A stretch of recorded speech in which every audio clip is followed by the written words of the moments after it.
no plans at all. Evil man's always transcending.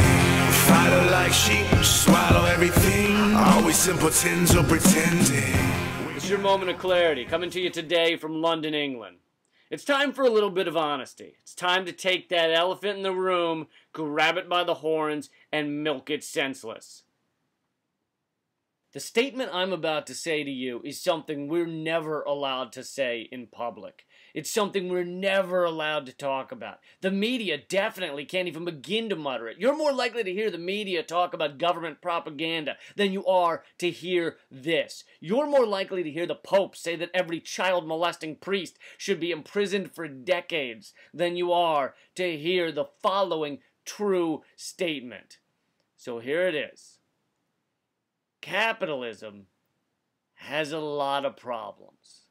There it is. Is everybody okay? Everybody take a deep breath, all right? Now keep in mind, I have not said that capitalism is a failure. I haven't said that it doesn't have its strength. Those are discussions for another time. Let's just stick with this one idea for a moment. Baby steps. You got to move by baby steps on this, all right? You might want to hold on to your blankie for the rest of this or perhaps get some Vicks Vapor Rub and just slowly caress it around this area. Seriously, why can't we discuss this? Saying that capitalism has some problems upsets people more than the following things. Racism, statutory rape, smoking while pregnant, murdering someone while pregnant, and wearing cross-trainer tennis shoes on a clay tennis court. Saying capitalism is faulty upsets people more than all of those things. And you can't wear the cross trainers on the clay tennis court because it scuffs them up. It scuffs up the court. Clay is a very delicate material, all right? And you have to water it, and then you have to groom it, and then you have to pray that some soulless douchebag doesn't walk onto it in his cross trainers for his weekly match with his grandmother. Capitalism is very unstable, and any economist willing to be honest with you would tell you the same. There are three. The National Bureau of Economic Research says there have been 11 major downturns in the past 75 years. That's more going down than Jenna Jameson. You add on top of that capitalism requires infinite growth on a globe with finite resources, and you have what Houston would call a problem. Oh, that's right, we cut the funding to NASA, so there's no more Houston, so we're gonna have to change that expression to like, Dale, we have a problem.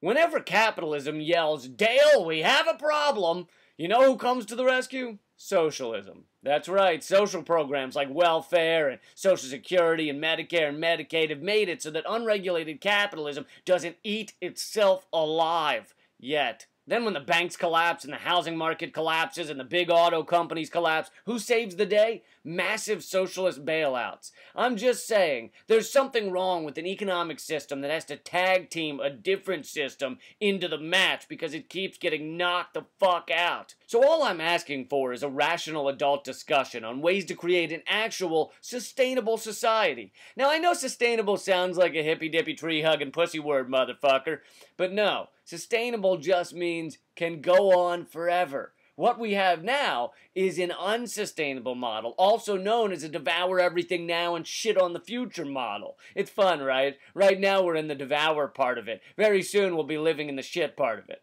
An example of an alternative is a resource-based economy. This is where we calculate all the stuff on Earth, you know, the resources that make the things we like to wear and eat, and we base our economy on that. That way we don't run out of things to wear and eat. Because when we run out of things to wear and eat, people die. And when we run out of people, there's nobody left to have sex with. And even a Jersey Shore douchebag should understand that train of thought. Listen, if we continue down this path, there will be no more fucking. Let's have this conversation like adults, rather than flipping out and running away with your fingers in your ears, as if I just said Jimmy Savile and Jerry Sandusky were simply misunderstood pillars of the community. That's been your moment of clarity, coming to you today from London, England, where the sunlight comes out for exactly 3 seconds every minute. It's just enough to ruin every fucking shot. As you can tell, I'm currently on tour in the UK, plus one show in Dublin. So go to leecamp.net/schedule to learn more. The music here at the end